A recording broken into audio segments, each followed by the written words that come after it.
What's going on, everybody? Happy New Year. This is Brandon. This is Bryce. Oh my gosh. Welcome back to Comics Kings, everybody. Welcome back to the kingdom. 2022, guys. It's here.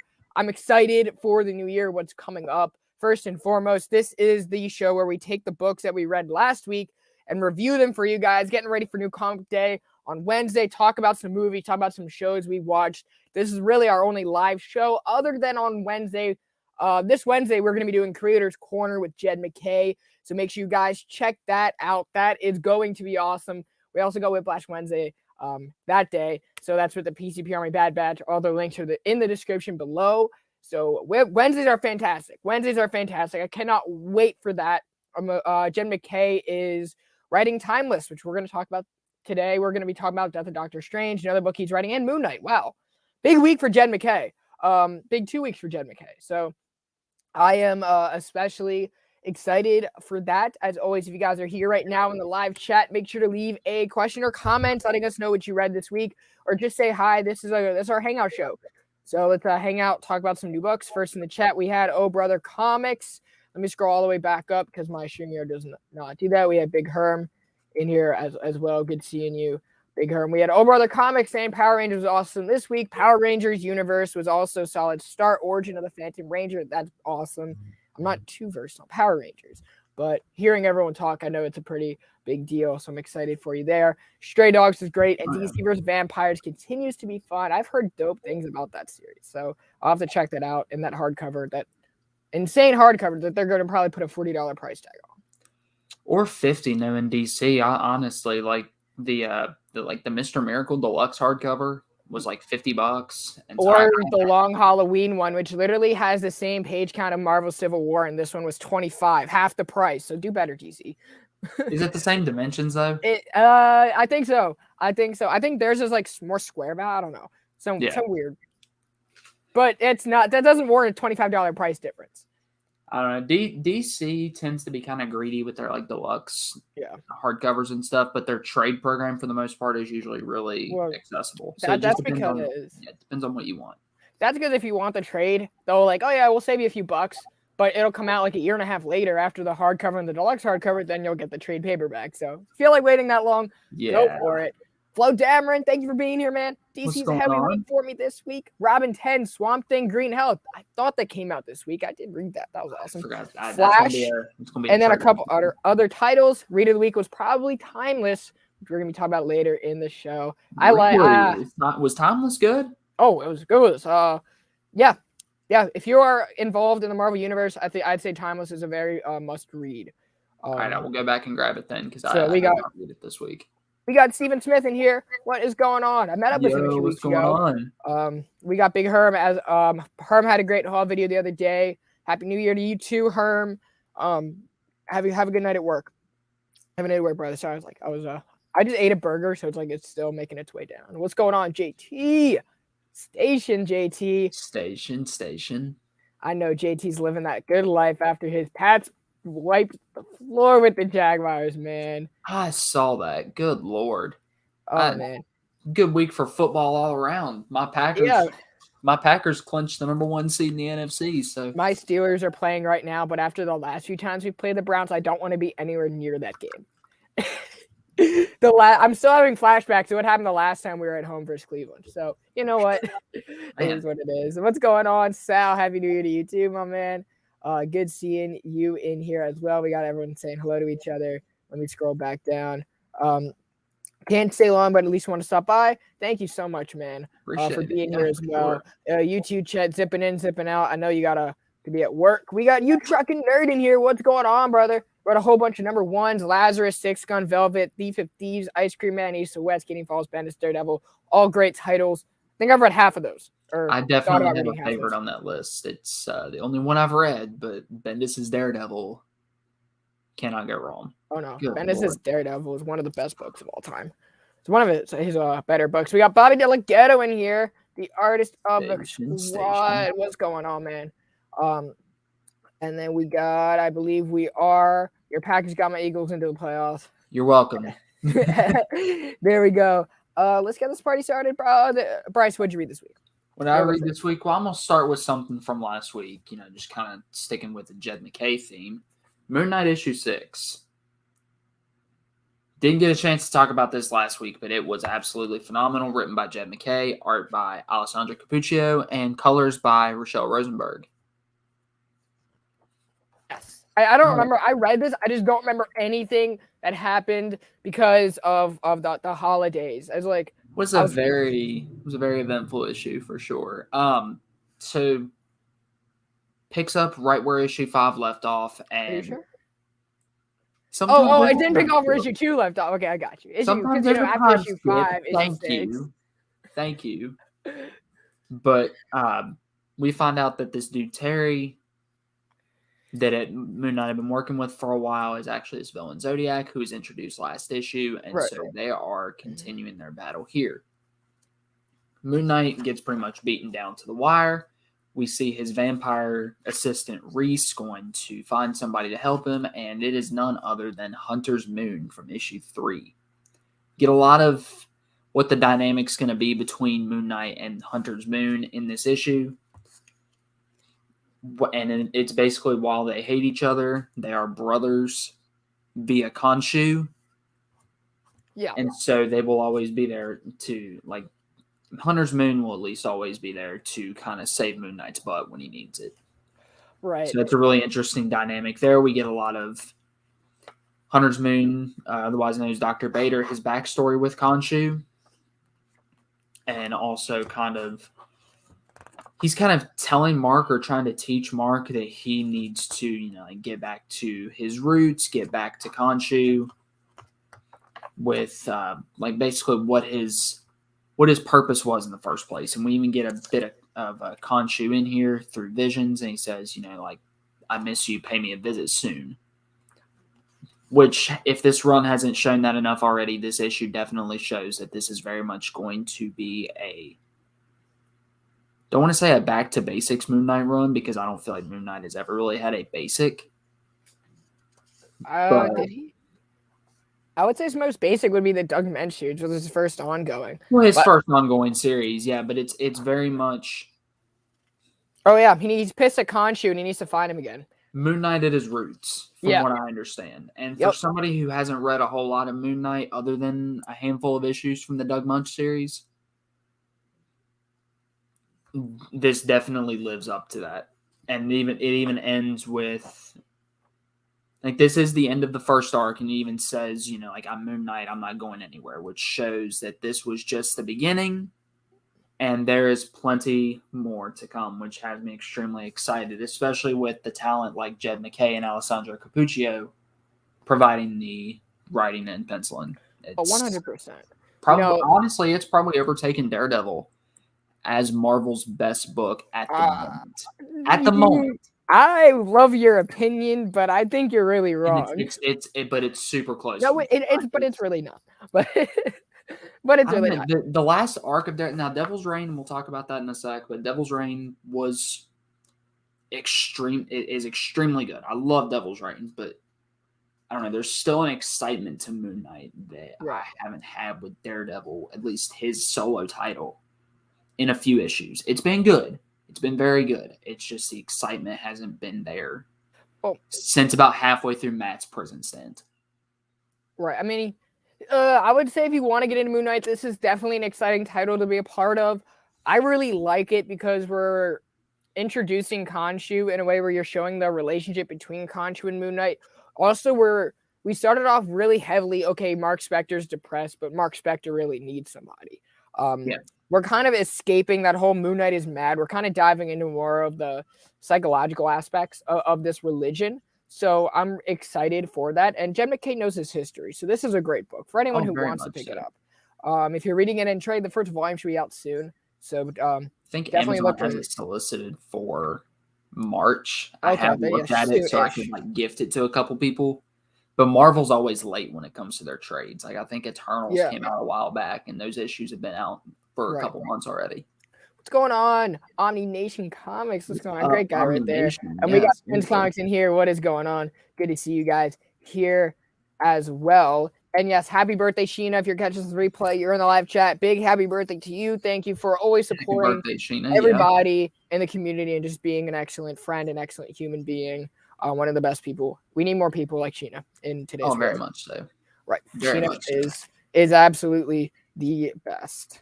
And so a book that I read this week that I know you didn't. What can I talk about? I read Amazing Spider-Man. I read Amazing Spider-Man number 83. This is the story that is written and drawn by Patrick Gleason, and this is his big. Yeah, it looks gorgeous. It's one of the better looking Spider-Man books that we've had in this Beyond Corporation, but that's because Gleason is drawing it. We have had some pretty spectacular art as well, so I'm not knocking anyone else. The whole premise of this series is we are still diving into Peter's kind of mental state in his recovery from the hospital and what he just got into in the previous issue, which was he got taken underground by someone who's overtaken the hospital, because Peter can't ever be in the hospital without something bad happening. So it's kind of like you can't get out of bed without something bad happening. Let's be real. No. So this story is all about how does Peter recover, right? And how does he deal with being sidelined? So we got a lot of flashbacks to his childhood, and we got to know kind of what does Peter Parker mean to Patrick Gleason. So I enjoyed it. The colors were great. The art was spectacular. We also kind of saw Ben Reilly out there and about. We didn't really get too much into the Beyond Corporation in this series because I don't think that Gleason's going to be doing the next issue. I'm not 100% certain on what the next issue solicits. But we got a cool moment between Peter Parker and Captain America. Also, we got to kind of see Patrick Gleason integrate his webbing that he's done with the covers into this book. So I really enjoyed this issue. And if you guys are not reading Amazing Spider-Man, I would say we're starting to get more of a balance between Peter and Ben. So we're starting to gear up for Peter's return. That should hopefully be coming soon. We're also kind of exploring more of the distrust with the Beyond Corporation because we recently learned that they hired Ben Reilly to attack Miles because he's using the name brand Spider-Man. So they don't like that. So they copyright infringement. Yeah.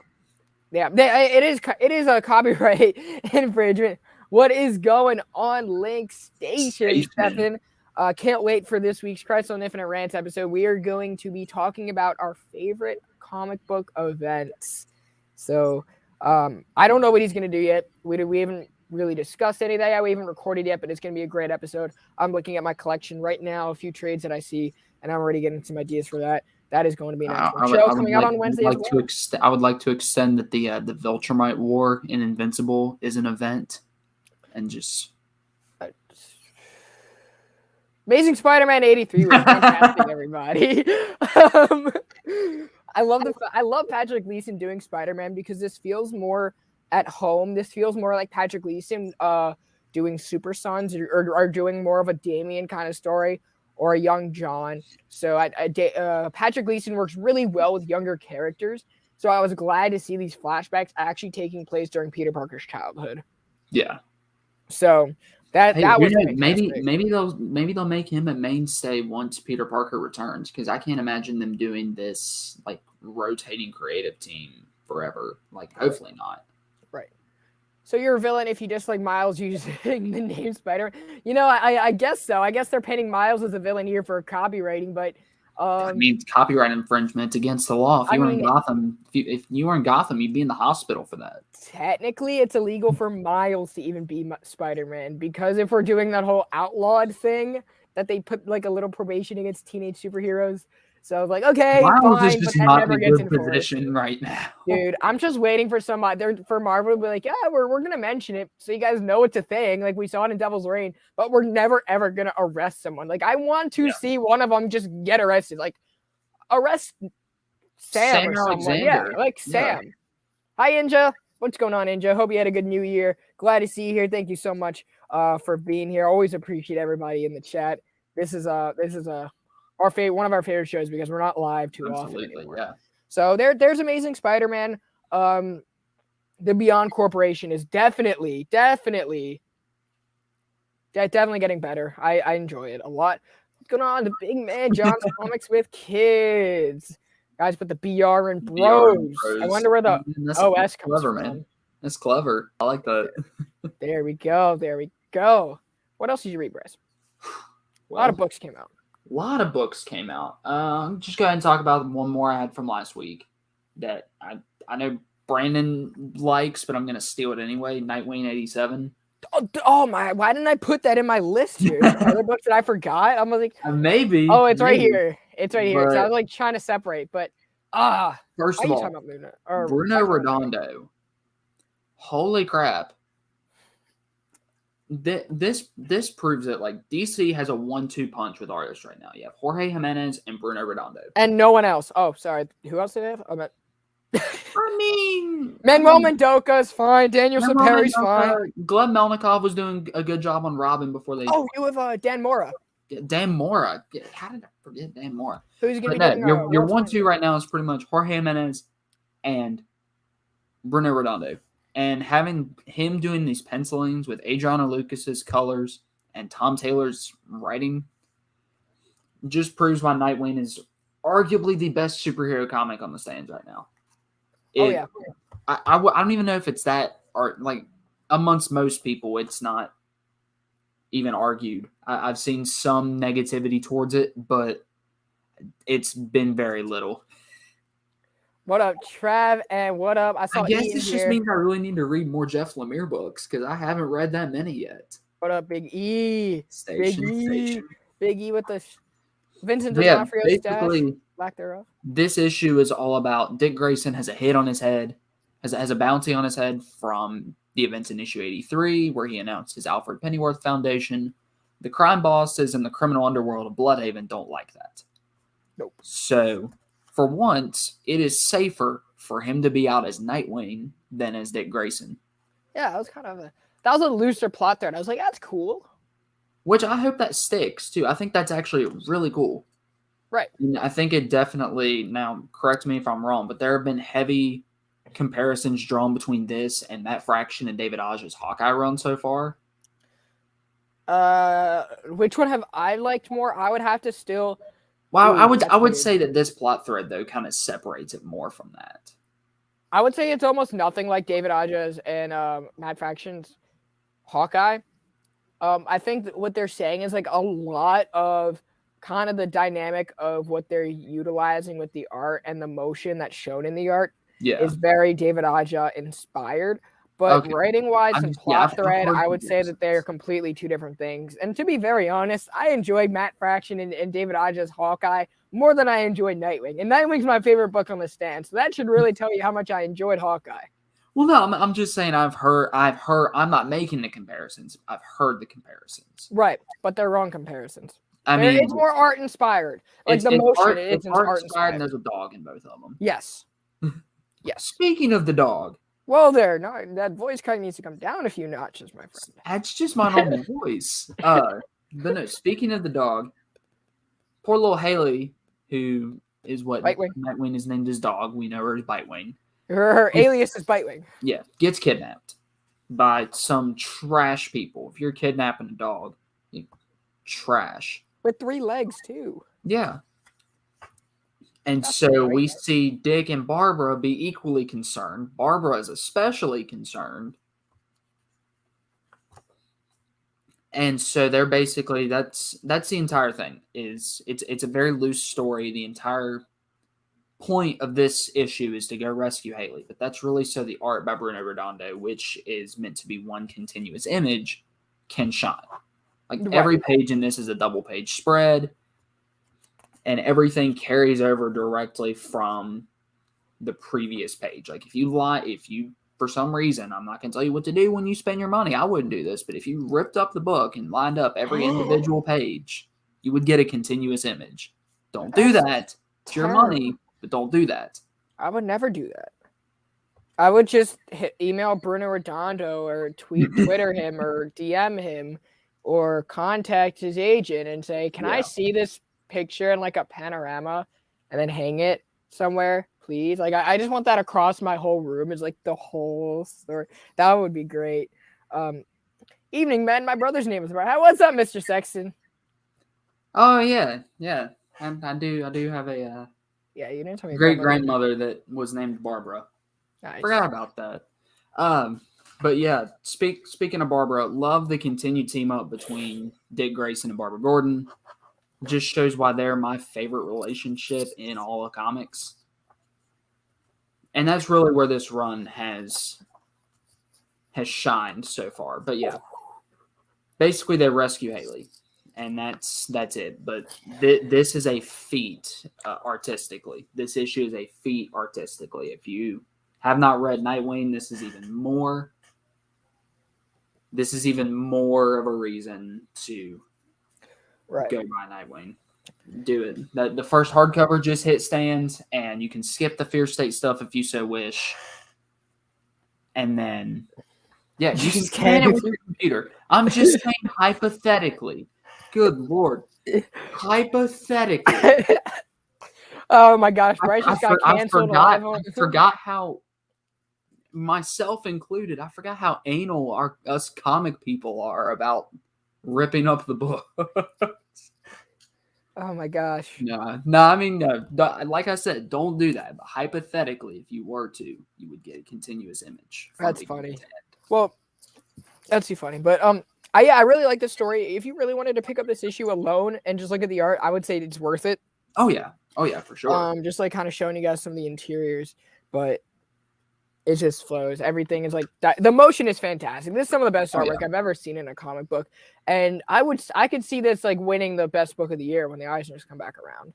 At least best new series or ongoing, probably best new series. I could see it winning. To rip covers for returns.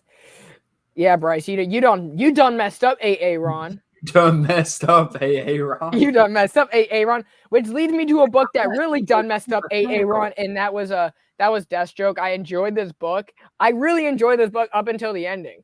Now, as you guys know, I have not been on board with this series, Deathstroke Inc. by Joshua Williamson and Howard Porter, which is a series that I really wanted to be on board with because of how much I loved their Flash that they did together. They were great. They were like perfect on a character that I'm not made to like. I don't like Barry, but they made me like that, their interpretation of Barry Allen and that story that they told. So, like, you know what? Let me give this book a try. And it sucked for 3 issues, and then they gained back their momentum for me personally. And then the ending, I was like, oh, I don't care. But it's crossing over on Robin and Batman, so I'm like, I don't want to read this anymore. So the premise is this super secretive agency that is coming out into the open, the Trust Organization. They're trying to send out Deathstroke like a bounty hunter to take in a bunch of the Legion of Doom people and a bunch of villains in the DC universe that you probably forgot about or don't remember because they never used them. So they're trying to bring them back, make them relevant, and have Deathstroke put them away because Deathstroke is trying to be a hero. So they're like, here, do something heroic and lock up the bad guys, but we're going to do stuff behind your back and really use the Legion of Doom to corrupt them and manipulate them, kind of like a Suicide Squad level, but with bigger players. Okay, so the Trust agents are like they're like Waller. They're like Waller, and then they just flip them. But here's the thing. Why did you say that name? Oh, sorry, Amanda Waller. I'm kidding. Yeah, so it's basically like Amanda Waller, but with it's more of an upgraded Suicide Squad team. And the Bat Family sent in Black Canary, or Oracle sent in, or the Justice League sent in Black Canary to spy on the Trust Agency, but Deathstroke was hired to wrap up these bounty hunters, or wrap up these villains. Black Canary learned the truth about Trust, and so did Deathstroke, which kind of turned them against each other. So this whole issue they were fighting until like, oh wait, we're fighting for the same thing. Like, I didn't know what they were doing. You didn't know what they were doing. All right, let's team up and fight them. But Thems has the Legion of Doom, and that's way out of their capabilities. But we did get a big Sonic, huh? I was gonna say that doesn't make sense for Deathstroke's character because it doesn't matter. It doesn't matter what you're doing. But he wants to be a hero. But if he wants to go out the right way. Since when? That's been the plot thread of this whole thing. Is because I haven't been. That's like the one Williamson book I haven't been reading. Yeah, because I don't know. I've always viewed that if Deathstroke has a contract, he's gonna do everything and anything and everything to complete that contract. he wants the world to remember him as a hero because he's dying, and he wants his kids to remember his legacy as something that wasn't a killer because he doesn't want his kids to end up like him. But even though Rose is technically a killer because she was just on a killer island that was invited the biggest killers in the DC universe. So I would say her odds are not as great. So well, and Grant's kind of dead. So is Slade apparently, because he got hit with Black Canary Sonic Scream, and that killed him at the end of the issue, or so we're told. So that's why this book sucks. I'm like, you mean to tell me you have a Deathstroke Inc. book without having Deathstroke in the next issue because he's gonna be dead, and it's gonna be the Black Canary book? Why didn't you just name this Black Canary or DC Team Up? I'm like, this is not even Deathstroke Incorporated. This is nothing to do with anything. I'm sorry? I was going to say, would you be happier about this book if it was just called Black Canary? Yeah, I wouldn't have been misled like this. But I'm like, there's nothing going on to where I was like, I should care. Howard Porter switched up his art style, and I didn't like that either. But I was like, story was solid. I was entertained by this issue. I was entertained by the dialogue, except the ending really, really threw me through a loop. And I was like, I wanted to like this, and he just went the other way. We got Comic Book Report in here. What's going on, my brother? Happy New Year. J Rails is in here, who had a great show with the Gal Squad. They're always doing Saga every Tuesday, so check them out. Happy New Year to you too, J Rails. Thank you for coming in. Even if it's less than a month from the return now. Oh yeah, like 3 weeks till the return. Oh yeah, I am going to the party at Third Eye for that. Oh man, none of my shops have any midnight release parties. At least I don't come to Maryland. You gonna be in Maryland? Dude, I start this semester in a week. Oh, I'll send you pictures. Oh man. But yeah, that's Deathstroke. I really want to take it off my pull, but I can't now, and I am conflicted because I wanted to like it and I didn't. I was like, this book is not that great. But if you guys are enjoying it, you have a different opinion, let us know in the comments below. Other than that, I have a few more books left. If you wanted to snag one of them, Bryce. I was gonna say. You want to talk about the other Williamson book? Well, yeah. That's why I was gonna probably DC's most underrated title right now, Robin. Oh yeah, that's like the only Williamson book I'm actually enjoying right now. See, I am enjoying Batman, and I am tolerating Justice League Incarnate. Whoa, we got the Batwoman who laughs. I was like, that's awesome. I was like, that's so dope. Oh yeah. Yeah. But yeah, Robin, this book's just been incredible. They switched artists for this issue. It was the same artist, Cruz, that did the annual. Let me see if name's in Roger Cruz did the annual and then did this issue, and I'm really enjoying it. Right. It wasn't too far of a stretch from Gleb Melnikov, which I liked, but you can still tell it's pretty different. But anyway, we we find out what Mother Soul's true intentions are in, I believe, issue 8, and this starts with the Demon of Lazarus Island kind of rising, trying to take over Connor Hawk's body. So the pitch for this is Mortal Kombat on a killer island with Cobra Kai and what else? What other like theme is in there? And Teen Titan theme. It's a murder mystery too. Like, yeah. Well, not even a murder mystery. It's just it started out as like a straight up action book, and then it turned into a mystery. And now it's like more of a fighting thing. And I was like, okay, I can do that. I mean, okay, well now, towards the end of this book, who knows what issue 10 is going to be, but this definitely wraps up the whole initial Lazarus Island arc, that Damian tries to fight the demon. He can't do it on his own. So he recruits the help of everybody else there aside from Connor Hawk, who's out of commission. And we get some great moments between Damian and the ghost of Alfred. He's kind of reliving Bruce's early days as Batman, trying to figure out, what he needs to do to learn from his father. And so he does that, and he's finally able to let go of this guilt looming over him that is the ghost of Alfred. Sweet Damian. And so he's able Pickle to... Perry? What's up, Perry? How you doing, man? He's lurking. And so he's able to bring everybody together, fight off this demon, and you even get Respawn kind of working with them together there. And that's what ends up killing it and bringing Connor Hawk back. And so that's pretty much this entire issue until the end, when Mother Soul, who we know is Ra's al Ghul's mother, decides that Damien needs to be taught a lesson. So she uses her Al Ghul powers, or whatever they are. That their whole family still confuses me, but I think it's why I love them so much. Sends Damien back in time to when Ra's al Ghul was a young man. Which is going to be dope.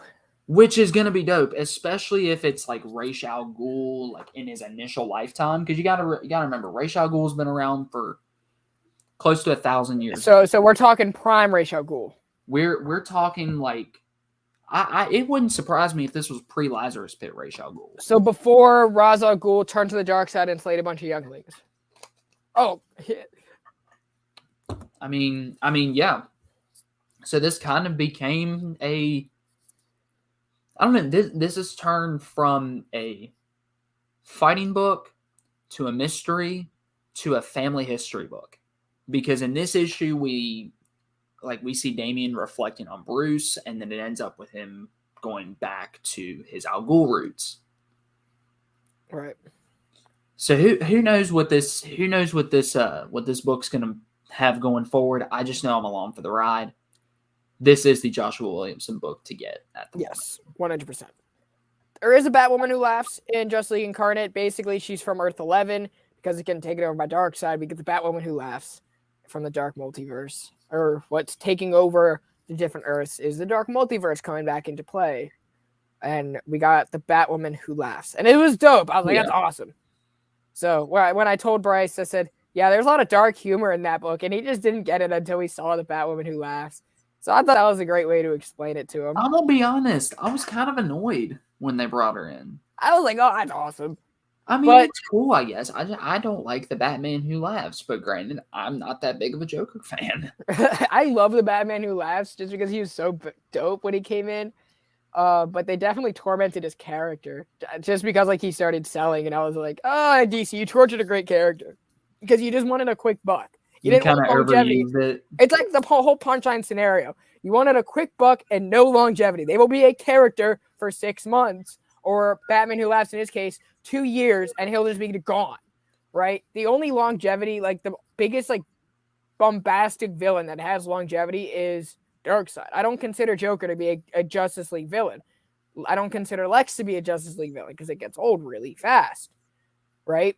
I would say the biggest like villain that they have is arguably Darkseid, and he's the only one that's ever there. Yeah. So it is what it is. No, you want a great new character there that I think does have some longevity.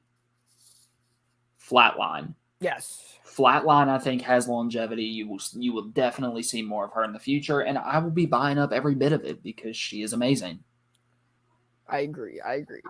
Let's talk about Devil's Reign. I want to talk about Devil's Reign. I'm taking Devil's Reign from you. All right, take Devil's Reign from me. This is issue 2 by Chip Zdarsky, Marco Giacchetto, spinning out of Daredevil. This is their big event book that is tying into the wide span of the Marvel Universe. This is going to be the only ever Daredevil book where you're going to see other people cross over in it, but you're not really seeing your typical heroes. You're really just seeing Iron Man, Luke Cage, Jessica Jones, their baby. Your New York-based heroes. Got like Captain America in there, Spider-Man. How much longer before the Bat Dog that laughs, and worst of all, the Batmite that laughs, yo. The Batmite. And yes, Devil's Reign gets points for utilizing Cage. I would say we haven't seen this level of treatment in Luke Cage since Brian Michael Bendis took over the Avengers back in the early 2000s. Can we get Chip Zdarsky writing a Luke Cage book? That would be sick. I don't see. Here's the thing. Whenever, or better yet, a Heroes for Hire with the new Iron Fist. No, maybe. No. The reason why I'm really reserved on saying this is because every time I see a writer, like let's say for example, if I see Chip Zdarsky writing Luke Cage, and all of a sudden I want to say, oh, because he's writing Luke Cage in this book, means that he would have something else to say in another. I'm like, I would like to see him do something different because I'm already seeing him write Luke Cage, and maybe this is the capacity that I want him to write Luke Cage in. Maybe I don't think he's fit to write a whole Luke Cage narrative. You know, I'm sure he could do it. But I'm like, if he's using Luke Cage in this sense, he has a plan for him, not necessarily for a solo series. You know, he could also be writing Luke Cage for a way for someone else to pick up Luke Cage, because we are getting a Luke Cage tie-in in Devil's Reign. Maybe that could spin into an ongoing. Huh? I thought that got canceled. It's not getting canceled. You mean to tell me they're going to cancel Luke Cage book? The amount of Twitter backlash they'll get is going to be astounding. In today's society, you can't cancel a character like Luke Cage. You can't do it. But we open up with the Thunderbolts arresting everyone, and they go see Danny Rand, who is has to take care of business. He's retired Iron Fist, but he still has martial arts skills. But City on Fire got canceled. That was a Luke Cage miniseries. Was it? Yeah, it got canceled. It did. It did. I thought it was still going out because 2022 is the 50th anniversary. Unless they canceled this to give him. I saw in the solicitations that he was getting another series. Unless they canceled this to give him an ongoing after this. That's weird. I'll also look that up, but thank you, chat, for letting me know. Wow, I'm really, really disappointed. Yeah, seriously. I'm going to Twitter after this. Or better yet, if they're going to keep utilizing Danny Rand like this, like you could give a little mini series called like Cage and Rand or something. It doesn't even have to be Heroes for Hire. Like Danny Rand's retired. We just got a really terrible Iron Fist mini series. That Iron Fist Heart of the Dragon was terrible. Say that to Ryan in Chad's face right now. Oh, I've said it to Ryan like several times, man. I said that to Ryan, and I've said that to Chad. I was like, why do you guys like a book that's so terribly drawn? Because I remember he was saying that Dave Walker was better than Ryan Stegman. And I looked at him like he was like he had three heads. He was like, what do you mean? I was like, it's Dave Walker. He sucks. I know. That's exactly the face I gave him. I draw the line at the Ryans. Okay, you leave Stegman and you leave Otley out of this. Yeah, exactly. The Ryans don't get touched. Anyway, so we're going back to Avengers Mansion after we see a cool little fight scene with Danny Rand. We got Jessica Jones, Luke Cage, and Iron Man. They're heading back to the mansion because apparently there's like a secret underground place that is not public access, even though like the Avengers Mansion that we saw in Avengers Disassembled, that whole plot point is there. And Steve Rogers. We're getting a little bit of Steve Rogers in this too. Yeah, we got a little bit of Steve Rogers here. We flipped the script to Kingpin. Elektra comes into or Elektra as Daredevil comes in to save the day and confront him. And he's like, yeah, I know exactly who you are. And I'm giving you over to the Hand so you can go face them, which was a plot point from the earlier run in Daredevil, like a loose plot point where we had a prophecy where they're going to go against the Hand. And soon enough, I think there's a reason why we've yet to see Stick. He is going to be a key player later on, and I'm still saying that we are going to see Stick later down the line. I love Stick. I really want to see Chip Zdarsky write Stick. I think he will have so much fun. I just want to see Stick's reaction when, well, he can't see Elektra in the Daredevil costume, but he can definitely like use his senses. Be like, you're wearing more clothes than usual, or like, you know. So I'm excited to see that. Elektra, Matt might say something snarky. Like, can't you see the resemblance? Right. But yeah. So she jumps out the window. She starts running away. We flip over to Avengers Mansion where we have somebody spying on them. I think that is one of. It looks like a Kilgrave child, but they did die in the last issue. So I'm not as familiar with that character who is lurking in the shadows. If anyone else is right, let me know. But Kingpin is trying to round up a lot of the New York heroes, starting with Ben Reilly. Has a child he didn't know about? Maybe. And so we see Taskmaster go up against Ben Reilly, who gets lured into the Daily Bugle. They don't know it's Ben Reilly. They still think it's a Spider-Man, which there is a loose kind of retcon to when Peter unmasked himself. But then that later got taken away with a moment in time. So one more day, they bring him to the Daily Bugle, associating Spider-Man with what the Daily Bugle does to him, which is torment the kid. But they don't know that it's Ben Reilly. So that was kind of cool. We go to the jail where we see Invisible Woman and Reed, who were previously arrested, and we automatically get a cool little fight scene to them, and then we flip over to Otto Octavius, who has contained Kilgrave into a gem. Like a gem, you know, kind of like a gem mint, or I'm sorry, a gem. So, and that was really cool because he gives over some secrets to Kingpin. Kingpin just wants Kilgrave, but because Otto Octavius took over the Baxter building, he's like, I know Reed enough to know that he has something else planned. We flip over to Elektra, who's going to be dealing with Craven. I thought was really cool. And then we flip over to the Avengers Mansion, and we see a little argument going on between the three people, our three big heroes, because Matt's in here, but he's kind of not as involved. They elect Luke Cage to run against Mayor Fisk because he has more of he's able to reach out to the people's hearts rather than Tony, who is able to reach out to people's pockets. So they want to capture the people's hearts, not their pockets. So Tony was obliged or advised to step down. We see some more villains coming back onto Fisk's Thunderbolt. So I always like seeing those Marvel villains in there. We saw Whiplash in there. We saw some Taskmaster in there. So that was really cool.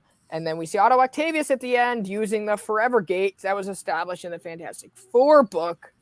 And he is using that to bring in characters from other dimensions, such as a Ghost Rider, a Hulk, and Wolverine, which I thought was really genius. I was like, Otto Octavius, you are so smart. So I'm really looking forward to where this goes. And I've been really enjoying Devil's Reign. We got some more people up in the house. We got Santana Golden. I believe I just saw your comment. Hey, Brandon, what's up, Bryce? Sorry for joining late, my dude. Station, everyone. You guys are Hulk 2 yet? My mind is blown. Hulk continues to be dope. Hulk continues to be a really dope title. And Donny Cates, I think like this is the most fun Donny has had on a book, where you just can look at him and just say, this is great, man.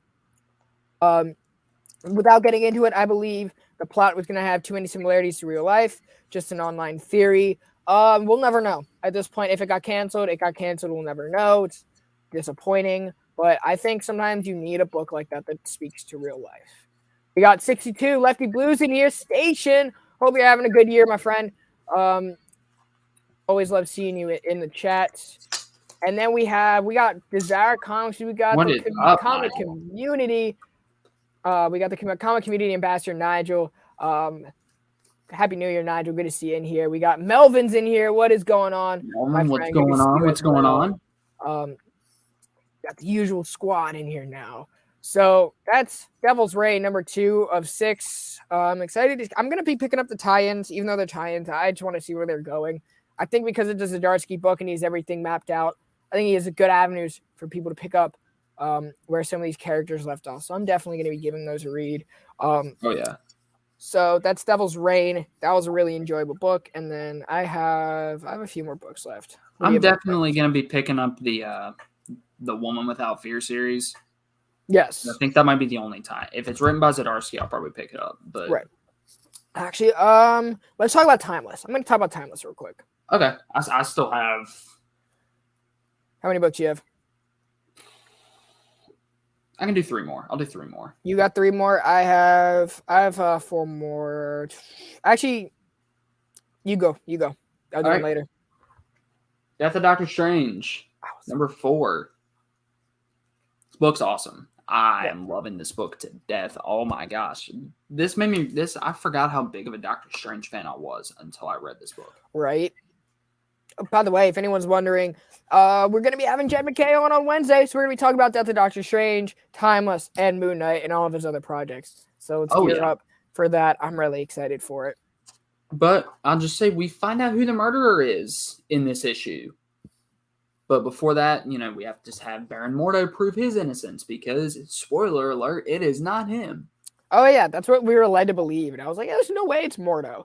Mordo, and they talk about it in this issue, Mordo wouldn't be so coy about it. Actually, before I get too far ahead of myself, Jed McKay's doing the writing, Lee Garbett's doing the penciling, and Antonio Fabela, I believe, is doing the colors.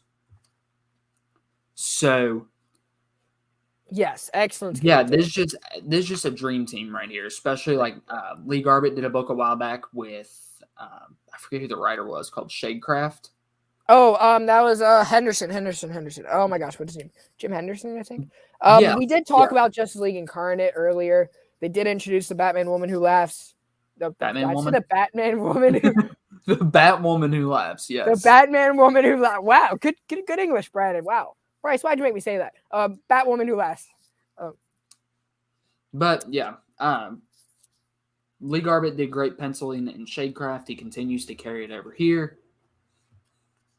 And the Silver Age Doctor Strange basically tells Mordo, it's like, look, I know it wasn't you because, or not, Mordo tells Strange actually, he's like, you know how you know it wasn't me? Because I would be gloating about it.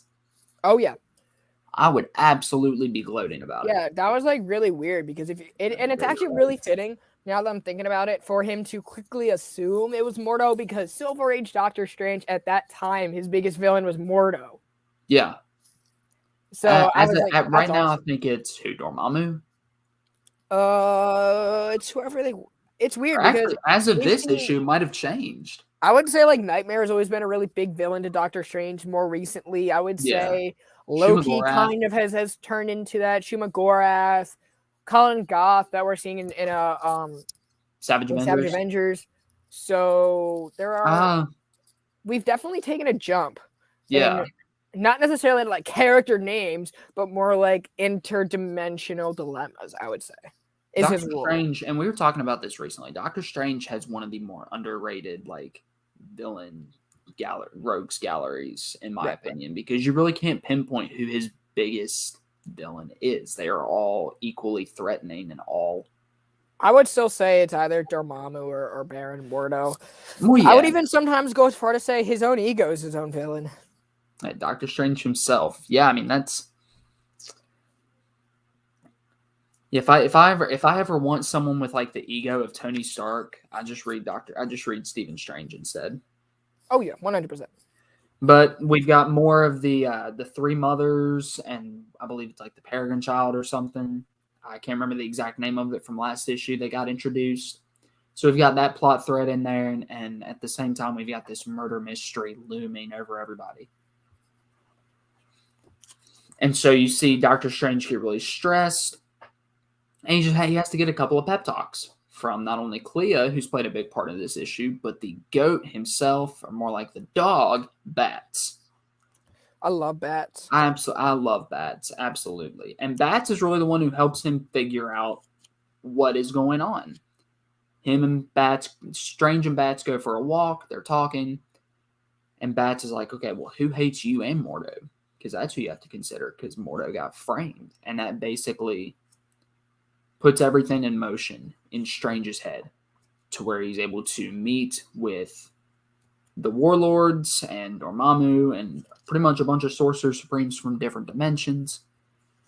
And he's giving his murder mystery pitch until we find out that the murderer was none other than Caecilius. Yes, I was like, that's awesome. Loop. I was not expecting Caecilius. I didn't think they would go near him for a major plot point again after his disaster of an appearance in the Doctor Strange 2016 movie, especially with how closely Marvel is trying to keep their comics, at least characterizations and things like that, to the MCU. Well, I didn't think they'd go near Caecilius for a while. I think it's fitting for Caecilius because maybe it's time this guy actually took a step forward and did something where he's not just a pushover the way he is. By the way, you guys, let's settle this debate right now. I'm getting people saying that Bryce looks like Jeff Lemire, and then other people are saying he looks like Gambit. Settle it in the comment section, please. I don't think Bryce has like the smoothness that Gambit does, but I have met Jeff Lemire, and I will say your personality does match up in a better with Jeff Lemire. I've never met Gambit, so I don't know. Well, you ain't seen me in my fullest, yeah. You are not Gambit. I think that just settled it. You, sir, are the farthest thing from Gambit I've ever seen. You're right. Oh my gosh, you're more Rogue's cousin than you are Gambit. Rogue's cousin? Yes. Oh man. Actually, I don't know. If we're talking X-Men personalities, Quick, say something French. I don't know French. I know Spanish. But, let's be real. I'm gonna settle this right now. Personality-wise, obviously I don't look like him, but personality-wise, if I'm anybody from the X-Men, I'm Nightcrawler. Period. You're not that wise. You'd be surprised. No, I'm kidding. You actually no. I'm just a Me llamo T-Bone, la araña discoteca. I don't want to talk about this anymore. It's a Community thing. You got to watch Community. But yeah, I have not Caecilius seen is the Community. murderer. There are so many shows I have to watch, and Community, I'm sorry, just is not on the list right now. It should be. You know, But basically, at the end of this book, we get more about the Peregrine child and the three mothers. They're coming to feast on all the warlords. So while the murder has been solved, there's still a matter at hand. So that will be concluded in the next issue. Yay. Also, what should be concluded and what the next issue for me is that Brandon just won't watch Community. But that's it's his own issue. I have to watch. So. You think Bryce could play Omega Red? From what I heard, Omega Red has a muscle tone that Bryce just has not developed yet. Sorry. But what's going on, Verno? What's going on? I was about to say this is the only Community I've rolled with it. You want to talk about my muscle tone? I mean, at least one of us is too tall to play Wolverine. Oh. I mean, I would love to play Wolverine. I mean, so I'll take that as a compliment. I get to sleep with Jean Grey while pissing off Cyclops. Bro, that's sorry. Okay. That's true. That's true. That is I'll true. I'll take that any day of my life.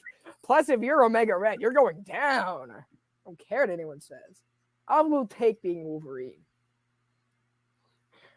All right. I always thought Verna was more of a Sabretooth, if I'm being honest. You want to take another book? You want me to take one? I'm taking Timeless. Let's go. You're taking Timeless? All right, Timeless. This is the book that fixes the Marvel Universe, or at least gives us some sense of continuity, because Marvel has never addressed their continuity in years until this book. They've addressed their X-Men continuity, just not where everyone else fits in. The X-Men are basically their own world. They're not even referenced in this book, where we basically get a whole Infinite Frontier thing where we look into the multiverse. But this time it's to the guys at Kang. Yeah, the X-Men are in 616, but the X's are capitalized. Oh yeah, 100%. Oh yeah. So this is by Jen McKay, art by Kev Walker, Greg Land, two artists I can't stand. However, they worked in this book, so I can't really complain about it. And then we have Mark Bagley. I guess Marvel said, hey, if we're going to put you guys on this book, it has to look decent and unlike your other work. So go for it. And then Mark Bagley, keep doing your thing. I guarantee you that's exactly what they said. But okay. Having Mark Bagley on that book reminds me of Play a Better Star Fox and Harry Styles. Wow. Okay. This is the biggest W I've ever seen. Listen. I actually stand by Harry Styles. I'm sorry. I'm a much better looking version of Harry Styles. I'm just saying. I stand by Harry Styles as an actor. Have you seen him in Dunkirk? He was great in Dunkirk. But you're going to see me as Star Fox, and I'm going to be much better, apparently. So. Yeah, Mark Bagley with those two artists reminds me of that one scene from Parks and Rec with Henry Winkler, and his daughter is like, I've never done anything wrong ever in my life. And just Marvel scenes like, I know this. And you know what's really weird? You know what's really weird about this book? We open up in the past, and like several years in the past, like during like Conan times, because like everyone has spears in the background. But for some reason, right, Nathaniel Richards is like half naked. He has his Kang outfit on, but it's only half of it, so he's shirtless. But he has his gauntlets on. He's like his gauntlets. I'm like, okay, you couldn't just put the shirt on. I was like, okay, fine, whatever. Apparently, Kang is ripped, so that was nice to know. We see some woolly mammoths, and this is written in the narrative of a professor, a historian, right? Everyone is going in on Rogue's cousin. LOL. So what happened is this historian has been documenting Kang the Conqueror. Kang comes back to really tell him what happens. Then he takes him on this whole adventure because he's the only one who's studying him. He's like, I'm going to change your mind of what you think of me because I'm not the villain. I am more of this. Like, I'm more of a time traveler. It's just I happen to have killed people along the way. That's basically it. Hashtag stand by Harry Styles. He was in I guess he was in Dunkirk. I have not seen that, but Bryce has. Oh, it's phenomenal. It's probably, other than Hacksaw Ridge and 1917, it's probably my favorite war movie to come out in recent years. Cool. I'll have to watch it. I'll put that on. I have so many movies to watch. You'll be watching Hacksaw Ridge before you watch Dunkirk, though. Don't worry. Hacksaw Ridge is... I'm gonna watch tonight. I was gonna. Oh no, I can't watch it tonight. I have to read Black Cat tonight. All right. Anyway, so we are kind of talking about what Kang has seen in his lifetime, and then he ends up taking this guy back in time, then to the future, because we got a time blip. So something from the timeline has been ruptured. So Kang takes him to his headquarters to investigate, and basically this historian is learning about everything, and Kang is like, yeah, I'm gonna show you what's going on right now. So we have a great reckoning that's coming, which is what Dan Slott's going to be writing. Apparently that's something he's been building up for 15 years, starting in his She-Hulk, which is actually really solid stuff. Really? Yeah. So, but he took a break from the Reckoning War because he was writing Spider-Man, and now that that's gone, he's like, I'm writing, I can drop it here and there. The end of Empire, where he said, there's a big reckoning. I guess that's important. So has it been building up in his FF? Not really, but it is now. It's like been building up the past few issues. Or if he's building it, it's going to be really subtle, and then it's going to be thrown in our face. Like, this really wasn't that subtle. So if you're a Dan Slott fan, you're just going to be sitting at home. If you're not a Dan Slott fan, I hope Dan, and I'm pretty sure he does understand that there are a lot of new readers within the past 15 years since he started. What's going on, Sheena? You didn't have to be here on your birthday. Happy birthday, Sheena. Chat, everyone wish Sheena happy birthday, or else I will be very mad. Love you to death, Sheena. Have a great day. Party hard. Station and party hard, my dudes. Be excellent. Station responsibly. Yeah, be excellent responsibly. So we see Ben Reilly in here. We see some Black Panther in here. We see Winter Soldier beating the crap out of Captain America. So we haven't had a Captain America book, so hopefully that gets answered soon. We see Ravencroft. We see Thanos with the Infinity Gauntlet wielded Mjolnir, which that's a plot hole. That's a plot point from Johnny Cage's Thor. So we're seeing the multiverse, and then we get tie into Avengers Forever, which was terrible. But we see the Deathlocks coming in. So Kang and his little henchmen have to, or this is more like a Rick and Morty. Okay, so it's like Kang and his Council of Ricks. So the Council of Ricks are basically killing the Deathlocks. So that's kind of what it felt like. What is going on, Fable, the fabulous one? Station. What's going on, yo? Blame Fable tonight returns Sunday with Big Herm and Missing Link. That's going to be an amazing show. They have the best time. And then let's talk about a remastered. Another show that Fable is part of on Big Herm's channel, led by Big Herm, also drawn by Missing Link. So I always love when those three team up. They are three of the best people in the Bad Batch, and they always put out the best content. In the group. They run leaps and bounds ahead of everybody in the community. Definitely check out their shows. It's worth it, 100%. Anyway, yeah, we see the Deathlocks, which when I do interview Jed McKay, that's going to be something that I bring up is where do we stand in the Marvel Universe? Talk about the timeline as well as Death of Doctor Strange. So I highly recommend you guys come back for that. We see Kang going to this multiverse that is dead, right, to this Earth that is dead, and he goes to find Doom because he figures out that it is Doom who does it, but it's not it's not the regular Victor Von Doom. It's actually Reed Richards, who in this timeline killed Doctor Doom and took over the mantle of Doctor Doom, which is really cool. So they defeat. The universe is trying to tell Reed that he's a villain and just won't listen. Right. So we defeat this. We kill this Earth and we return the professor back to his own. This is almost, and then and during his travels, he picked up a lot of things, but something that stood into his head, spoiler alert, is the Miracle Man. So that is a plot. That is a story that I believe was originally by Alan Moore, and then Neil Gaiman took it over. I don't know because I haven't read Miracle Man, but I guess it's Marvel's version of Watchmen. That's what I've been hearing. So I actually don't think Miracle Man was owned by Marvel when Alan Moore was what? At least, okay, I think it might have been Marvel Unlimited. So might have been an offshoot, but either way, they're printing an omnibus in September, I believe. So it's very timely. Inconveniently, I'm going to be picking that up after I have absolutely little to no knowledge of Miracle Man. So I'll be very honest, I have little to no knowledge of Miracle Man.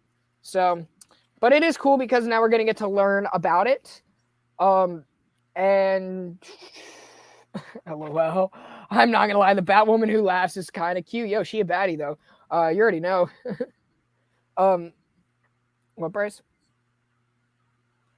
I definitely didn't get that impression, but I won't judge.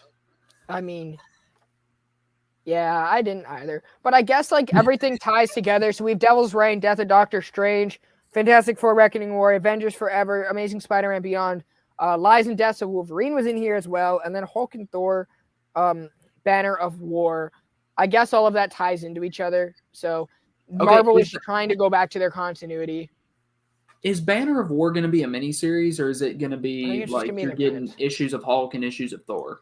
I think it's just going to be called Banners of War. I think it's going to be like a big event. Interesting. Yeah, Marvel's doing it up real nice. I think I guess Marvel's listening to their fans and they're seeing kind of what DC did well, and that's okay. We kind of have a mainstream timeline, even though our timeline really sucks. It's at least mainstream, and you don't have that Marvel. So I guess Marvel's cleaning up house, so their comics can kind of talk to each other more. So I appreciate that. I'm glad they're doing it, but yeah, cool. I like this. And even though we just had a Kang story that just ended, I guess it's you don't need to read the Kang miniseries for this. I still have to read the last issue, but that came out already. I guess Marvel just really wants to use Kang. They have a secret obsession with Kang right now. Not so secret. I mean, Kang's a really cool character, and I love that they're using him more. Right. And if anyone can fix our timeline, it's Kang. So I don't want the Joker syndrome to take over Kang all of a sudden. And they just use Kang so much right now to the point where they can't use him for 5 years because Marvel fans are just so tired of him. I think if we see him cross over for more than, 5, I don't know. Depends. If he gets a Doctor Strange treatment where he's in every book, whenever he decides to tie in, like when writers decide, okay, we're going to use Doctor Strange, he dies in every title. And I'm like, this is why he doesn't have an ongoing series, because people get sick of him so quickly. See, I wouldn't get sick of Doctor Strange if they would keep his continuity the same. Because you read books like Black Panther and I think a couple other books where Doctor Strange was in the first issue, Hulk, I think. But it was the regular Doctor Strange, not the dead Doctor, or not like the Silver Age Doctor Strange. Not the dead Doctor. Yeah. The other Doctor Strange is supposed to be dead. Right. Evil. I don't know if you know this. You've got a walking corpse in half your books. Good work, Marvel. You've got a walking corpse in half of your books.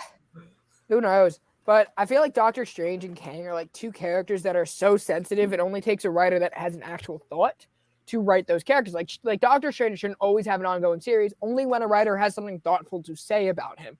Same thing with Kang, but I guess Marvel needs to remind everyone that these characters exist because Kang is coming again to the MCU. So they're doing it. Fine. I would argue that every character should only have an ongoing series when people have something to say about them. Yeah, but see, some characters will sell no matter what, so you're never going to I mean, Captain America should always have an ongoing series. Unfortunately, Marvel just has not gotten that memo yet that we need a good Captain America writer. And I don't think they have anything that they one of those characters that shouldn't have a series right now because it doesn't seem like Cantwell really has I don't know. I'm behind. I know Fable just caught up on it, so maybe Fable can. I know people are loving it and people are also hating it.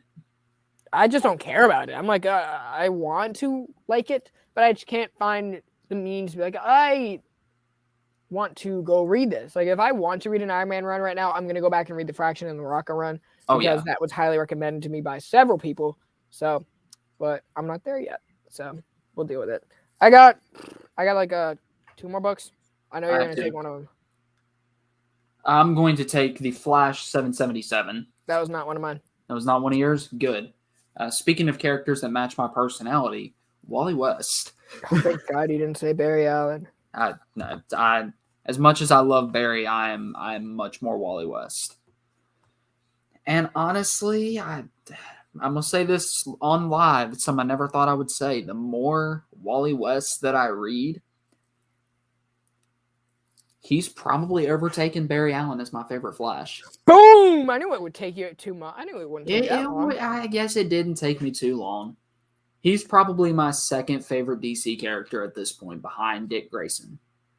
Boom. Okay, Iron Man isn't that bad, but nothing to write home about. All right, cool. You see, if your series is just decent or average, and you're a character that doesn't sell like Iron Man doesn't sell as well as we maybe think he should.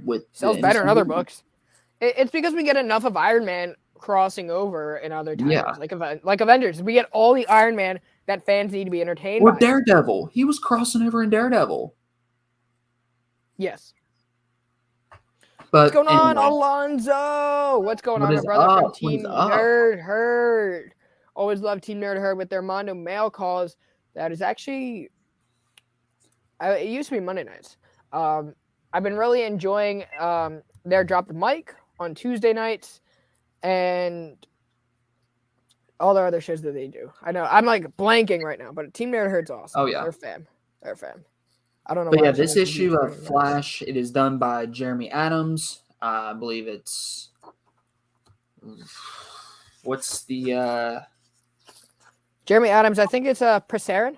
yeah, Passarin. I'm trying to find his first name here. Fernando Passarin and Matt Ryan are co-pencilers, and Jeremy Cox is. I guess that's what he's doing now that his football team's out of the playoffs.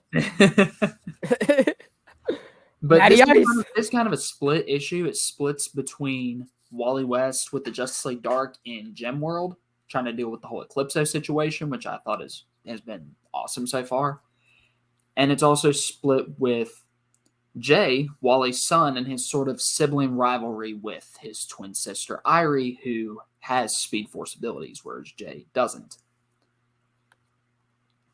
So that's where we open for the first few pages. We see Jay kind of writing stuff down in this little journal, or the action log, as he calls it. And it's really cool to see, like, get inside the head of Wally's family. Because Wally is very much a family-oriented character. Probably one of the most family-oriented characters in DC. Right. But from there, we go straight to Gem World, where Eclipso has taken over this giant worm. They do the worm like across the page. Yeah. Oh yeah. Wally and the Jail Dark are trying to fight it. We see Wally kind of go back to his Teen Titans days. Like, I never thought I'd learn anything from Guard, because he's basically just running around poking this worm with this spear that he has. Of all the times he ran around the Teen Titans headquarters poking Gar when he was a bear, saying like he was like kind of poking the bear. Yeah, because like he's like, yeah, here's my other power, being annoying, and I never thought I'd learn anything from Guard. Honestly, that is one thing I will say about this book. This is one of DC's funniest books, if not DC's funniest book. That's hilarious. But they go to find this dude named Dark Opal, but before they do, we get back to Jay and how his sister is getting into trouble with this girl she's been hanging out with. And, Jay's trying to do the right thing, but it ends up backfiring on him, sort of. He ends up paying off for it later in your typical brother-sister family deals that they have. Like, look, I won't tell mom you did this if I get this from you. Right. But during that, they are trying to stop Eclipso. They get this Dark Opal character. I agree, and Melvin. Then they find out why Eclipso is in Gem World in the first place. And it's not magical, it is scientific, which is great with Wally being there, because it's like, okay, like, my kids got this science thing when they were younger, this build your own antenna thing, and it's like they had this quartz that powered it, and they were like, holy crap, this is Gem World. He's building a giant antenna so his powers can reach across worlds. So the Justice League Dark here is just useless. I mean, now they are, because they've all been overtaken by Calypso except for Wally and Dark Opal. Oh, cool. Yeah. It's nothing like DC saying, hey guys, Justice League Dark can no longer be in the pages of Justice League because no one's reading it. even Dr. Fate and Etrigan are taken over by Eclipso, which bodes very poorly for Wally for next issue. Isn't Etrigan like in Justice League Incarnate? Oh no, that was Metron. No, yeah. But at the end of it, we go back to Jay and Irie. We see Irie kind of sneaking out, and we get this ominous figure. I can't tell who it is, but we get this ominous figure behind them, teasing that they're going to be captured in the next issue. Again, DC's funniest book, one of DC's most entertaining books. I am loving The Flash. Other than Robin, I would say this is the most slept-on book at DC. Honestly, I would say this is more slept-on than Robin. The last time an AFC North quarterback threw back-to-back 400-plus games, he followed up his next performance against the Jaguars throwing 4 picks and getting benched. I know this guy's at the game where Ben did all of those. Oh, man, you should have seen my house on Sunday with him watching that Bengals game. What up, Albert? What's going on, Albert? But yeah, The Flash, I will admit, The Flash is kind of a hard book to break down because you're going so much back and forth between Wally and his family. But reading it, it is done beautifully.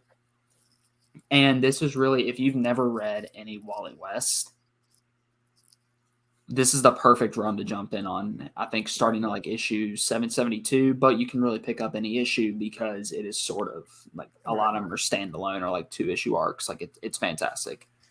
Brandon and or Bryce, can you help me out? That fight with Wolverine and Hulk 2, is that real or was it like Dream Hulk? That was the Dream Hulk. If you're talking like Giant Wolverine, yep, that is what Banner is kind of exploiting his Hulk persona to give him more power so he can fly this Starship Hulk further, because the Hulk is his engine. It's really weird, but it's really interesting. Like, so basically he made his different personas into a spaceship.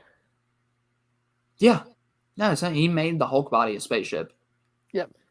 I got the Omnis for Christmas. Yeah, I was just gonna say. I'm so excited. I got the Flash ones and the Jeff Johns Green Lantern Omnis. So dude. Those Jason Aaron's Thor is probably gonna be my first binge of 2022. But in between reading some like event stories and just different, like probably some Batman stories here and there, I can't wait. Especially Flash, because I got into comics with the Flash, so I can't wait to dig into that. I can't wait for you to dig into it and then really say why you're going to be, after you read that Flash omnibus, you're going to say, I'm going to actually do what Melvin says and read Mark Waid's Flash, because it really is like the best Flash story ever to read. Well, I plan on going back and reading a lot of these classic runs for these characters. Like I plan on reading Chuck Dixon's Nightwing this year and Mark Waid's Flash eventually. Right. Browns fan, though, unfortunately, well, your Browns are playing my Steelers right now, so if someone can give me a score update, I would really appreciate that. Yeah, because I'm doing this for you guys. I'm missing out on Ben's last home game, allegedly. That's what make Donny Cates good ready. Yeah, Donny Cates is great. Fantastic. I love it. And then you got Hickman's Avengers also coming out. That's something I need to read. I need to get a tablet, so I'm not spending money on all these books. Who scored? Tell me, please. Thank you. You're in for a treat with Jason Aaron's Thor. I just read the God Butcher arc, and I'm an issue into God Bomb already, and oh my gosh. Even like the story itself is phenomenal, but even if the story wasn't that good, Assad Ribic. Yep. Yep. Who's faster, the Flash or the Hulk spaceship? I really mean the Mad Hulk spaceship. Wow, the Flash. You asked me a question about who's faster. It's the Flash. It was a Deontay Johnson. Yo, I got Deontay in my fantasy football team, and I'm in the finals. I need 20 points, and I win the game. Go, Deontay. Let's go. Why doesn't Wade's Flash have an omnibus yet? I don't know. Sucks at printing out. I'm hesitant to ask some of those questions anymore. DC sucks at... Yeah. Okay, DC printed out their Fourth World by Jack Kirby for fan service, and if they didn't, they would get a whole lot of... Again, it's like Twitter backlash. They're not going to do that with Mark Waid because it's so... Mark Waid's it was at a time. It was at a time where DC was just being able to sell again, I guess. So, yeah, cool. Already read Dixon's Birds of Prey. That's awesome. I love Dixon. Dixon is probably one of the more underrated writers. If we were gonna get a run of Mark Waid's Flash, now would be the time, because Wally has just taken over as DC's primary speedster again. Yeah. So now would be the time, but. I don't know. I asked in a Facebook group the other day why Chuck Dixon's Nightwing didn't have an omnibus, and it got controversial fast in those comments. So I'm very hesitant to ask those sort of questions anymore, and I kind of let DC do what they're going to do. Yeah, they do need to. Yeah, they do need to. Here's the thing, right? Omnibuy, they're just getting a tackle on printing out their New 52 and modern stuff. Not at the point where they can go back and reprint classic ones, because they have not even gotten through. They were late to the omnibus game. They're still printing New 52 stuff. They are still printing New 52 and Rebirth. Like, we just got Deathstroke's Rebirth, right? And Marvel, what's really cool about Marvel's omnibus game is the fact that they're reprinting Silver Age and modern stories. Like, I would say it's just getting delayed due to the paper quality. On the flip side, if we're talking about like regular trade paperbacks, DC has a much better print game. Because you see, let me tell you why. You see classic stories on every single comic shelf. It is a point that The Long Halloween is still in print. It is a point that Crisis on Infinite Earths is still in print. It is a point that every shop worth their name has some of these classic Batman stories, some of these classic Justice League stories, right? Yeah. Because there are so little. I mean, there are more Batman stories, but less Justice League. Stories, yes. That's why they don't reprint their omnibus. Is because they don't. Because every shop has them in trade, or should at least. They make it that available. Runs, not so much, I've noticed, because like you'll have random volumes. Like when New Teen Titans, Volume 6 was near impossible to find, but every other volume I could find. With Chuck Dixon's Nightwing, you're having to do me a solid with Volume 2 because you can't find it. What else? John Byrne's Superman. The hardcovers of those are starting to get harder to obtain. But it is what it is, you know. Are you guys planning on picking up Saga 55? Yeah, hell yeah, I'm picking up Saga 55. Absolutely. Hell yeah. I have a few things I want to go back and read. I've not read yet. You guys probably don't like the first Marvel Zombie series. I hated that. It's something what you want to reread. I couldn't stand that series. I thought it was terrible, and it's my least favorite Robert Kirkman story. I have yet to read the first Marvel. I have yet to read any Marvel Zombies, but I am a Robert Kirkman apologist. Read Marvel Zombies, then you'll tell me how terrible. It feels so much like, okay, Robert Kirkman just shouldn't be writing Big 2 anymore, which I get it. I did read the issue of Marvel Team Up that he did with Spider-Man and Invincible, and I wasn't a fan of the way he wrote Spider-Man. Yeah. But I'm willing to give it a try, and I don't know. We'll see. We'll see. Right. So it's really weird. DC's in a phase right now where they just want to put together their whole runs that they have, because DC's never really been known for having big character runs other than like Tomasi Superman. That's why it's so iconic. It's because like you're not changing your writer. They're just not that great at reprinting things. Yeah. But they have their more classic stories. Like you walk in, you see a Killing Joke on every show. You see Death in the Family. You see name a Year One. DKR. Crisis on Infinite Earths. Right. You see all of these in Kingdom Come. Identity Crisis. Kingdom Come. You see all these essential DC stories, whereas for Marvel, when was the last time you walked into a shop and saw Kraven's Last Hunt on the shelf? The most iconic Spider-Man story. You don't. Or Born Again. You don't see Daredevil Born Again. You don't see any of the X-Men like singular trades. And you don't see Dark Phoenix Saga in like a regular trade or Children of the Atom or Inferno. Not like current Inferno, like 80s Inferno. You see 3. You don't see Age of Apocalypse. You see Infinity Gauntlet. You see Civil War, and you see House of M. Yep. You don't see anything else. So if you're talking about essential events, DC has more of their stories together. Yeah. Like you can probably go out, even Infinite Crisis, you can go out and get in whatever format you want right now. Right. Watchmen you see on the shelf. There's a reason for that, though. If DC stops printing Watchmen, they lose the rights to the characters. Yeah. They have to keep Watchmen in print. But it works out for them because Watchmen sells extremely well. Which you just picked up. What's up, Mike? Welcome to the show. I meant to say that first and foremost. I read Watchmen earlier in my comic reading. Yeah, I think I read it like 5 years ago. But I was not as impressed. Mr. Miracle you see on the shelves now. I was not as impressed with that book as everyone said. And it was really, really weird because everyone's like, you love Watchmen. I love Watchmen. It's the best book ever. I'm like, as from a writer standpoint, it is written to be a very solid. It is the most technically sound comic book I've ever read. Right? Like the story works. Yeah. It's just not for me. That's really what it is. I need to give it a reread because I've heard people say multiple times like, okay, this is meant to be a superhero story satire. And so if you've not read as many superhero comics, you're not going to understand what it is satire of to the degree that it is asking. And so I think it would definitely benefit from a reread, at least for me. Yeah, me too. I mean, I do want to freshen up on it, but I didn't care for it. I didn't care for it when I read it, and I still don't care for it after reading Doomsday Clock. Oh, yeah. Yeah. Like, I understand why people love it. It's like being a Spawn fan. I understand why you love Spawn. Having read Spawn, or at least the first compendium, I'm not a Spawn fan, right? But I can understand why someone would be a Spawn fan. For example, I can understand why someone like Bobby, where's your comment, that would like Marvel Zombies. However, I don't. Yeah, no, and Alan Moore's a very dense writer too. Like I have to be in the mood to even go near Alan Moore. Yeah, that was me with Hickman, and then I figured, you know what? I made very poor decisions over the weekend, and I'm suffering from that headache, and I'm gonna read a Hickman book. You're gonna read a Hickman book. Your headache's already there. Yeah, no, it didn't go away. It didn't help it. That was a terrible remedy. Yeah, like And Melvin, I agree. I did enjoy Mr. Miracle more than Watchmen. Mr. Miracle was one of my top 5 favorite reads of last year.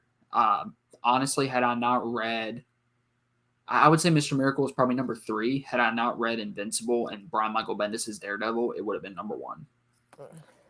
What is Tom King's best book? Mr. Miracle. Mr. Miracle, hands up. I've read very little Tom King, but I would even say Mr. Miracle. Yeah, Bobby, it's all good, man. I mean, I know I'm pretty sure you were reading it from Jump, but I guess like people who like Watchmen was so different for that time period. You didn't really have a defining comic like that. You know, it's like today's not Infinite Frontier, but DC's New Frontier by Darwin Cook. You know, it's like a critically acclaimed book that doesn't come around every so often. Or I would even go as far to say Mr. Miracle, even though Mr. Miracle didn't like bring in a new multiverse of DC or anything. But technique wise, they're sound. Do you need a deep understanding of Mr. Miracle? No. What Mr. Miracle does is it introduces you to the character, kind of his struggles, his supporting characters in a way that's new, refreshing, but it's also driving the narrative to talk about a real life situation and a real life crisis that even gods can go through, like even a god like Scott-free. So it's the perfect history, or it's the perfect crash course for just the fourth world in general, too. Right. Old Charleston characters. Now that's honestly like a really cool concept. It's something that I want to do more research on. Are those characters like Blue Beetle? Like Blue Beetle, the Question. They were already concepts that DC bought, and then they ended up like buying the rights for. So it's really. Or no, Rorschach was either the Question or Mr. A from that Steve Ditko did. Right. I don't know for sure, but I want to do some more research on that. I know a bit, but I really want to check out King's Run because I heard great things about it. I don't know if I had to do it first. No, you're good. You can just come here. 12 issues. The comedian's name is based on Peacemaker. Phenomenal. Speaking of a Tom King book, I read Human Target by Tom King and Greg Smallwood. The whole premise is this guy named Human Target. He impersonates other people who have a bounty on them, or someone's looking to kill them. They hire this guy to take the blow for them. So he was recently hired by Lex Luthor, and he's trying to figure out who poisoned Lex, and he has 12 days to live. So each day he spends an issue trying to figure out who technically attempted to kill him. So we are seeing that. We see him wake up with Guy Gardner, who is like kind of being a dick, you know, because Guy Gardner is always a dick. We basically go back to Earth, and he's with Blue Beetle, or not Blue Beetle, not Booster Gold. Sorry, I was thinking of Blue Beetle because we just talked about him, but Booster Gold, and we're starting to figure out that he was able to trace like the water back to Booster Gold's company and his bagel restaurant, Booster's Bagels, and that's kind of in. I don't know I forget if it's in continuity with the Blue and Gold series coming out right now. I don't believe so, but I think it's Black Label, so it's this separate. Yes, Black Label, so it is separate. Career, all right. So we're dealing with that, and we figure we get another piece to the puzzle. I'm really enjoying this book. For everyone trade waiting it, this is going to read a lot better in trade as well, which I am looking forward to. But we did get a little Legion of Superheroes tease, so maybe that's going to be going forward. And it was really weird seeing Tom King use these characters in here, more so like Guy Gardner and Booster Gold. It's like the thoughtfulness of them. You know, like how are you going to try to investigate a time traveler, but Tom King makes light of that. And he does it in such a way where the dialogue is really refreshing as well. I really liked it. One thing I will say, Tom King does really. Mr. Miyagi, yes, sir. Probably talk about him here in a sec. Invincible. All time? Frank Miller's Daredevil. If I had to pick. It's that and Ultimate Spider-Man are like right there with each other. And then probably Saga Invincible are in that top 4, I would say.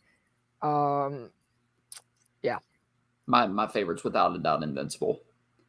I adore that book with every fiber of my being. I got one more book. I have one more too. I bet you it's the same one. I bet you it's not. Really? Okay. I put that book aside because I knew you would cover it. Fair enough. Talk about Action Comics.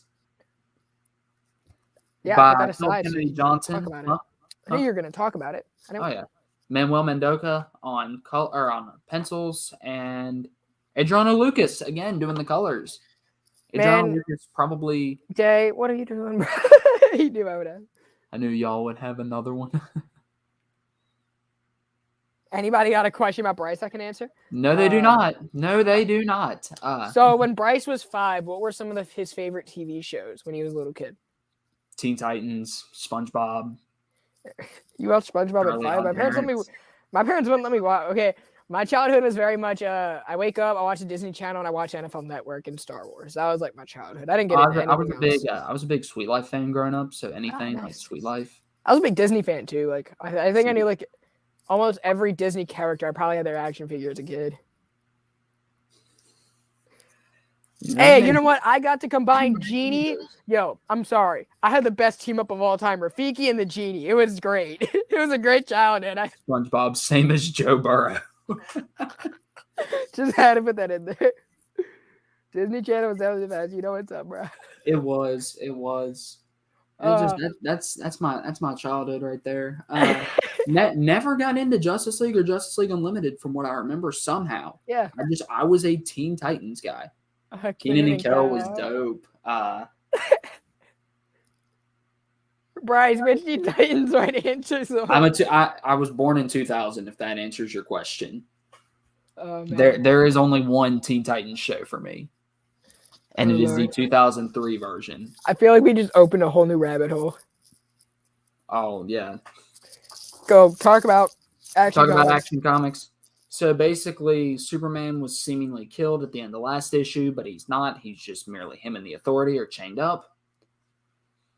And so basically, they spend this issue in prison. Mongol is threatening to kill them or imprison them. Superman won't go for it. We see a stone-faced Superman, which is my favorite version of Superman. Like, look at that. That is terrifying. If Superman ever looks at me like that, I'm just going to go ahead and die. Oh, yeah. But nonetheless, we see him get beaten up pretty badly after he tries to save Leah, who was one of his members of the Authority. Then everyone else basically gets enslaved while Superman is imprisoned. Meanwhile, we find out that Midnighter somehow escaped. And as Superman is talking to the other Phalosians, if we remember from the War World Rising arc, the people that they kept in the Fortress of Solitude, they're the Phalosians. We see the others of that race, and they don't really trust Superman. They do later that when Midnighter shows up to try to break Superman out, Superman says, "No, I'm good." Like, they need us, and so like we need to give them hope. And Midnighter kind of gets upset about that. You know, Superman, like, he's like, you know, do their lives mean more to you than ours? And I love the Superman moment. He said, no, not more, but not less either. Right. Like, so much that he even inspires one of I guess Mongol's former guards that is imprisoned. We see him drawing the Superman logo in the sand. Right. It really just shows how much of an inspiration Superman is and how he is the linchpin of the DC universe. Oh, 100%. Nobody else can inspire people like that. Not even Nightwing. And Nightwing's my favorite DC character. Right. I would say Superman is the only one. This is where the kind of godlike image plays in, right?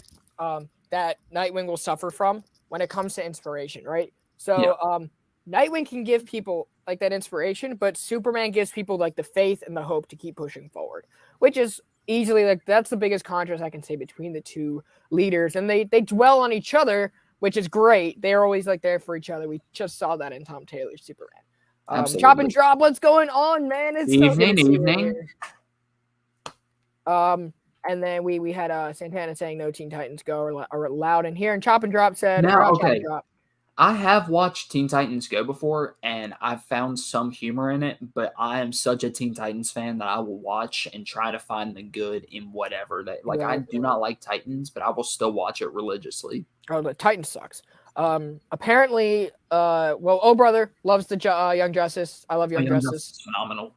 We got Brian Sexton, Mr. Sexton saying when Bryce was a kid, he asked me a question, and I looked at him and said, that's a great question.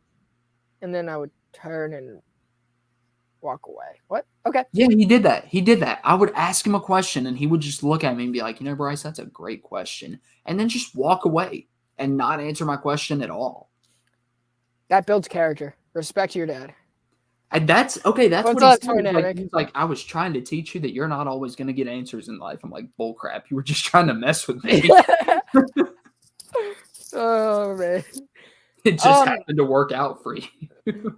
Oh, man. Last book I read was Detective Comics 1046 by Makira Tamaki, Dan Mara. All you needed to... Now, this book has been super, super disappointing. However, Dan Mara's back in the book, so I had to buy it. And Mark, Legion of Comics, actually told me to pick up this issue because it was significantly better than the previous issues of when we were doing the whole Vile thing. And now that the Fear State tie-ins are over, I think this book is going to get back to being solid. So Batman is leaving, but has a few things to tie up. And we have spoilers and explosion. Batman comes in, saves the day. We see spoiler going on for the chase. And we get to see Dan Mora draw. Spoiler, this is probably my favorite sequence here. And they're like, this is really what made my money worth it. Oh, Stephanie Brown spoiler. You were like, yeah, he's drawing spoiler, and I was waiting for it. No, but look. If you're reading Once in Future, you know who this character is. Gran. Yeah, she draws Grammy and Gotham. I was like, yes. I was like, that is awesome. And we see him draw Stephanie Brown in a great sequence. That alone was worth my money, and I don't care if the issue was good, bad, or different. I love seeing the Bat family. I love seeing Dan Mora draw this book. I really couldn't care less about the writing anymore because it's the same stuff we've seen before in her writing in the previous issues. There's no great plot other than the fact that spoilers here, and I know I need to stop buying it for that. But apparently, so Mayor Nakano wants to build not a watchtower, basically like a watchtower, but for Gotham City, so we can oversee the city, so no one else can do like this whole Fear State BS. Cool. Just read Batman the Imposter 1 through 3. Art's fantastic. I'm looking for that hardcover. I picked up the first issue, and it recaptured the origin story. And I was like, oh, I'll pick it up later. But I've heard nothing but great things about it, so I'm glad you enjoyed it. I'll let you know what I think when I read it. There's a ton of Black Label. I'm pretty sure Chip Zdarsky's getting ready to do a Black Label Batman. Yeah, there's so many Bat books. God so bless. Many Bat books. Yeah, I'm just going to trade weighting all of them. Oh, yeah. Like I'm That's the way to go. What's really cool about this book is we got to see all the Bat family members that are like female. So I was like, that's cool. That's definitely a more cute Tamaki thing to do, and I love seeing them in there. We see Spoiler, Batwoman, Huntress. And we see Batman gearing up, ready to go. And he's out and gone, which is the name of this. So, shout out to the Bat. I feel like it's going to be the female Bat family team taking this down, even though we have a Batgirls. Now we're just doing we're spotlighting some of the other Bat family members. Yeah. So, cool. Well, I think Nightwing will be in there too. You might see Red Hood show up at some point. I want Tamaki to write Red Hood. I think Tamaki would have lots to say about it. No, I want Red Hood to show up more than anyone. I want Duke to show up. Tim is wherever Dick's at right now. So. Tim is wherever the okay. You know what? I mean, I guess because he is bisexual. So. Not what I was saying. But yes, and my father's correct. For some reason, Batman always sells. Yeah, because he's Batman. No matter how many Batman stories you have, he'll always sell. Batman Eternal was great. I was just mentioning the Bat family, but Batman Eternal really just makes you fall in love with that Bat family, even though Nightwing is not in it because he is currently running around as Grayson, and this is the New 52 where Dan DiDio is still up and running and hating characters. So, if I'm gonna read a Batman run, it's gonna be Grant Morrison because Dick Grayson takes over as Batman in that run. Yeah. Anyway, let's talk about something fun. Oh, Cobra Kai! Yeah! Cobra Kai Season 4 dropped on New Year's Eve. Instead of watching the ball drop and other New Year's festivities, me and my family binge watched Season 4 of Cobra Kai. I just binged it like within the past 12 hours with my mom. Yeah, we started it at like 5 p.m. and then finished it or not 5 p.m., like 6 or 7 p.m. and then finished it at midnight. Like, it was fantastic. It was absolutely fantastic. In my opinion, it was their best season yet.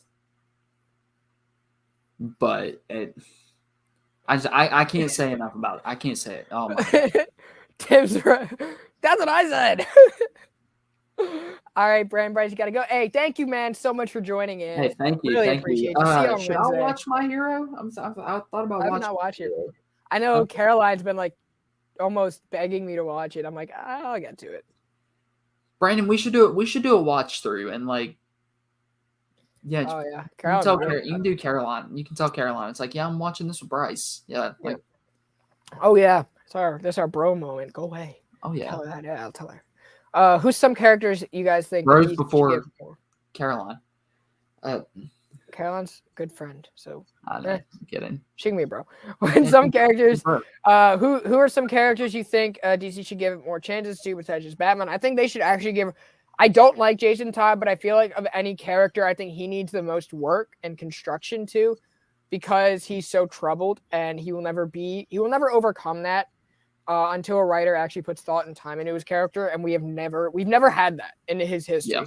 I don't care if anyone says Scott Lobdell is the worst thing that could have ever happened to his growth. He stunted his growth. I think, too, that DC just needs to stop screwing over Roy Harper. Roy Harper's another one. I think Kyle Rayner should be back in action. Oliver Queen. We're getting some answers here. If anyone has an answer, drop it down in the chat. Arthur Curry at the current moment. I think Arthur Curry needs some more love right now. Canary. Yeah. I would honestly say the Titans as a whole, because we still haven't gotten a good Titans book. I would say no, JSA. We haven't seen the freaking JSA in forever. You realize Martian Manhunter is a backup story in this right now? Martian Manhunter, yep. Martian Manhunter needs at least his own 6-issue miniseries. We had that talk. Brent and I agree about Jason Todd. There's so many underappreciated DC characters because they just focus on the Bat family. Like, if Batman has 10 books, Clark Kent should have more than one. Arthur Curry should have his own book. And, Jason Todd should have a series. I think Tim Drake should have a series. Just give the Grifter their own series. Who is Caroline? Caroline is our friend over at Caroline's Comics, his YouTube show, Jeremy Sparks Comics, called You Promised Me Comics. Should add their description here. Great content. Go check them out. For sure. We focus on big 2 books. They focus heavily on indie books. So if you guys are big indie fans, go check them out. They're good people. Whatever happened to Metamorpho, Animal Man, Plastic Man, I'd like to see. Want more Black Lanterns. I can't believe we forgot about this dude. Where has Hal Jordan been? Hal Jordan has been completely destroyed by the writer who refuses to put him in his comic book because he doesn't like it. No, I'm just saying, like, that is a character that I want to see more done with right now. Right. Because we know where Barry Allen's at. Like, we don't need Barry Allen to be doing much right now because his rescue is the whole point of Justice League Incarnate. So at least he has a purpose. Yeah. Hal Jordan has no purpose right now. I would say DC just it's weird because when I look at the difference between DC and Marvel, and it's really just how exposed you are to their characters. That's really what it comes down to. You are not exposed to a lot of the DC characters simply because they have not been a company that is their company really only started selling other characters when it came time for Teen Titans and when it came time for Crisis on Infinite Earths. If you guys check out the interview we did with Marv Wolfman, he talked a little bit about that and how he wanted to include every character because no one knew who they were, and DC was going bankrupt at the time. So yeah, Teen Titans a little bit more, right? And they never really sold. And a lot of their characters never sold outside like the Trinity. Or I would honestly even put Hal Jordan in that exception. But we got to aggressively relaxing in here. Welcome. Good to see you in here. Grifter was a great in Future State. Yeah, he was great. I've not read a lot of the Future State title. I took a break during that time. I guess you don't need to go back and read it because if writers want to lead into Future State, they're already there. They're already in that Future State a year later, or they're just like not even gonna happen. But I think the only one I'm actually gonna make a point to go back and read is Swamp Thing. Oh, I did read that one. I read that one and Yara Floor. Those are the two DC books I picked up at the time. Swamp Thing and Yara Floor. I didn't read any other DC book at that time. Flash was an atrocity from right. I watched a breakdown of like the story of it and it was horrible. Absolutely terrible. Don't make Wally West a villain. Right. I read the Superman Future State books. That was gifted by Philip when we met up for the first time. So I made it a point to read those. I recently picked up the next Batman Future State tie-ins or Future State books. So I have to go back and reread those. My LCS sold them as a set for a reasonable price, discounted from the trade is. We need Invincible season 2. I completely agree. Yes, we do. Yes, we do. But Cobra Kai. Speaking of Cobra Kai TV, Cobra Kai season 4. Again, I thought it was phenomenal. It really elevated some characters for me, especially Hawk, Robbie, and Tori. Hawk was always a favorite character of mine, but they really brought him full circle and made him arguably my favorite character. But they really developed Robbie and Tori better than I ever thought they would or could. Oh, 100%. For me, I really enjoyed this show. I think this was their stronger season. However, I'm looking at it and I'm like, this drama is so stupid. Everyone is equally a horrible person, but why do I like this so much? Is because I feel like as humans, we love drama. As much as we like, oh, I hate drama, we love like looking at it. I feel like this is great drama to where I'm like, I can't involve myself in it. I can just look at it. And the writing is so stupidly genius because it plays off of nostalgia, but also it's like the most predictable thing you want to see, you're just going to see, right? Like you can predict the whole series. Well, it's like, okay, it's like if culture evolved linearly instead of exponentially like it did. So it's like IDW did a series. I actually have one of the issues. I haven't read it, but look up the trade. But like it's basically if you took the culture of the mid 1980s and just put it in the 2020s or put it in the 2010s. I think Melvin just gave us the best review. Yeah, no, yeah, exactly. Balance of 80s nostalgia and modern teen drama. Couldn't have said it better myself, but yeah, Johnny Lawrence POV. Johnny has been a breath of fresh air. They've really done a lot with his character. They even got a little redemption. I was like, this is great. Love to see it. Made you see that he was never really a bad guy either. He just saw things a little differently. Right, and I think that's brainwashed by Kreese. Right, and we're kind of learning who's really the kingpin of this, and it's Kreese and what's the guy? Terry Silver. Terry, yes. Yeah, the two people that started Cobra Kai in the first place are the ones that will ultimately be its downfall. Right. But yeah, it's go back and as an old karate instructor, I'm gonna tell you to go back and watch them right now. 3 is honestly kind of terrible, but it's still cheesy and amazing in its own right. But 1 and 2 especially are. Kreese had a little redeeming moment, yeah, but then he went right back to being the dickhead that he is. Even though now he's a spoiler alert, he is a actually I'm not going to spoil it. So well, I mean, okay, that's really all Kreese knows though. Like we saw in season 3 with him being in the war, he got extremely hardened by that, and he mentally he never left. I think it's cool where you can understand war and battle. He never left mentally. Right. What's really genius about this story is you can see everyone's point of view and kind of relate to them on a certain degree, which is like, I can literally look at it and say, you guys, I can see all of your points, but you guys all suck. Yeah. Oh yeah, for sure. I'm like, I don't know. I just feel like that whole town needs a therapy session. It's LA. What do you expect? But no, one thing I will say though, over there on the other side of that shelf, I see over other side of my bookshelf. I see it every time I walk in. I actually have a picture signed and personalized by Martin Cove, the actor that plays Kreese. Oh, was he nice? Guy too. It really threw me. Was it Kreese or Lawrence? It was Kreese. Oh. Lawrence. They were both supposed to be there, but Johnny had to cancel because of Netflix commitments. I think he might have been filming season 5 because they just recently wrapped up filming of that. Maybe. Who knows? I don't know. Well, but yeah, I mean, either way, Martin Cove was a super cool dude. Kind of threw me off when I met him because I was kind of expecting him to be a douchebag. Well, because he only plays douchebags. Like I don't know if you've seen him in other roles. He always plays a douchebag. He's a fantastic actor. He's great at pretending to be a douchebag, I guess. Looking back at the past year when DC Fandom came out in October, did anyone else think that the new Shazam sequel would be a movie between Black Adam and Shazam? Not really. I think we'll get the Shazam sequel. We'll get Black Adam, and then the third movie in the Shazam trilogy will be Shazam versus Black Adam. I was happy to see Weapons and Kata in the tournament. I wish they would show some more traditional karate on this fact explanation. Yeah, it's weird because when I'm watching this, there are little tidbits that I don't like. And I'm just like, shoes on the mat as a martial artist. I hate that. LOL. Every time one of my earbuds pops out, you do a shot. Dude, you're going to be like, do I have to call 911 or like something? Because like, you're gonna be passed out by the end of the night, bro. You're gonna be like, oh my gosh, you're gonna be been there, done that. But yeah, it's like little tidbits, and then like their forms, like some of their techniques. I'm like, oh, your foot position sucked. They're like, you didn't pivot all the way. And I'm like, oh, just little things. I'm like, well, there are very few of these actors that are actually martial artists. Like I know, but the guy that plays Terry Silver is an actual martial artist. It's really weird. It's really weird to me. God damn it, Bobby.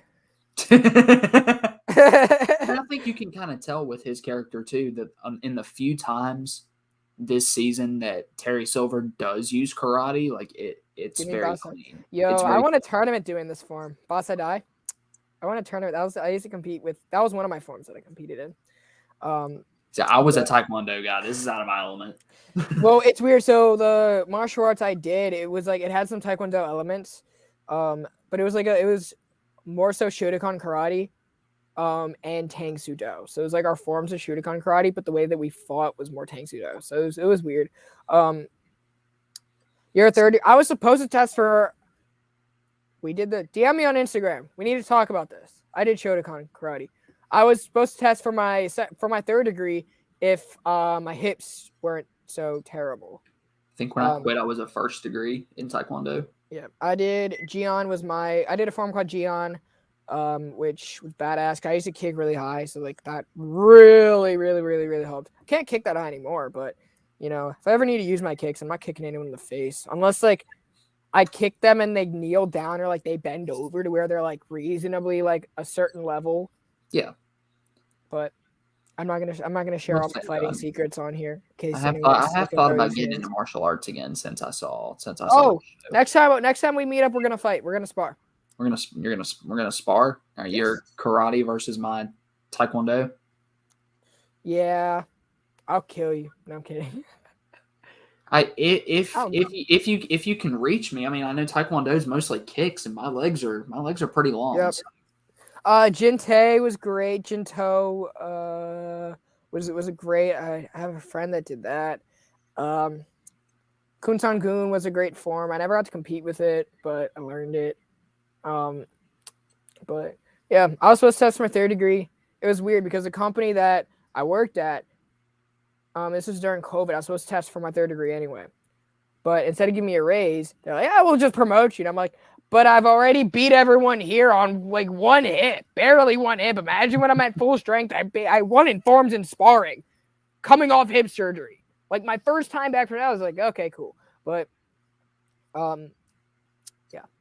that was like, but I was like, you know what? So I quit. I never tested for my third degree. I don't even know if I am going to go back to karate. I was thinking about it because of Cobra Kai, and I was like, I am so out of touch. Dude, it would be so much fun now, I feel like.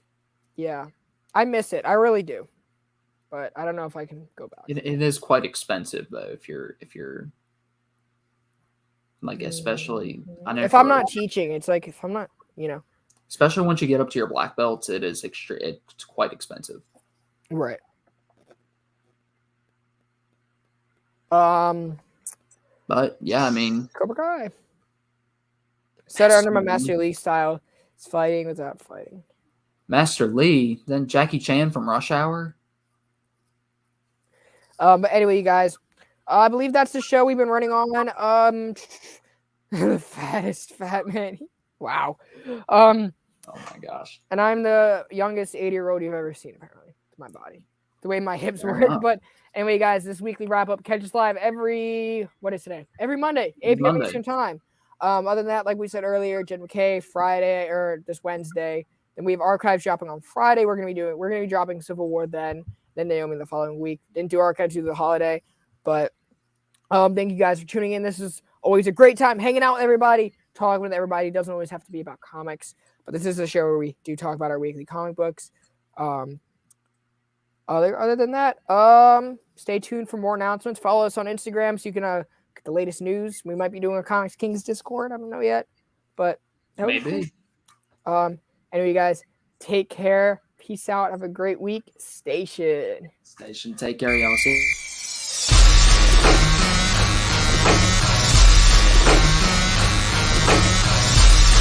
You know, it's a good thing, baby.